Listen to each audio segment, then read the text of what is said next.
Tomorrow, the No Kings movement is holding a second day of rallies nationwide to protest President Trump and the administration's policies. The No Kings coalition says there are 2,600 events scheduled. Millions are expected to participate. This week, Republicans looking to get ahead of the events with their own messaging about Saturday. We call it the Hate America rally because you'll see the hate for America all over this thing when they show up. It's all the pro-Hamas wing and the Antifa people. They're all coming out. There's considerable evidence that George Soros and his network is behind funding these rallies. Who's running the show in the Senate? Chuck Schumer's not running the show. The No Kings protesters or organizers are running the show. The farthest left, the hardest core, the most unhinged in the Democratic Party, which is, a big title. And, no kings equal no paychecks. In response to those comments, one of the organizers of the No Kings event had this to say. The question is there any truth to their claims about this? Obviously, these are peaceful protests at enormous historic scales. The question is, why now? Why are they coming at us now?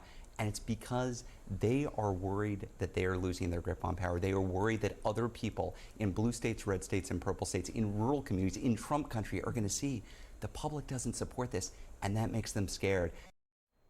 Rob, is this about fear? I do think that we're in a different moment than we were during the first No Kings protest. I mean, we've had the assassination of Charlie Kirk. We saw a peaceful response, a lot of people returning to church for the first time or going for the first time. So a largely peaceful response in response to what was a horrific moment. Now, I think you also have a situation with No Kings happening at the same time where there is a crackdown in many of these major cities, which has animated the left in this country.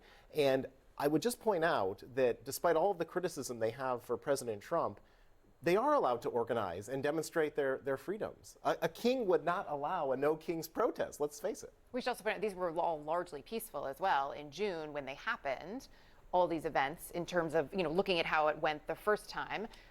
What's your response to what we've been seeing? Well, John Lewis would call this good trouble, unnecessary trouble. The late, great Byron Rustin would say we need angelic troublemakers, good troublemakers in every community. This patriotic act is very consistent with the First Amendment right to express yourself and also to petition your government for change. We've seen this before. I'm a 40-year-old black man, proud son of the South. Peaceful, nonviolent protesting is in my DNA. That's how we've always advocated and pushed for change. So this conversation is not new to some of us. The difference is the right, the extreme right, in many cases are trying to act as if it's something is not. We've seen them protest, and that's okay. And so in this case, it should be okay for us to peacefully protest. Unlike January 6th, we had people storming the Capitol saying, hang the vice president, putting nooses up in places and spaces and so forth. Totally different.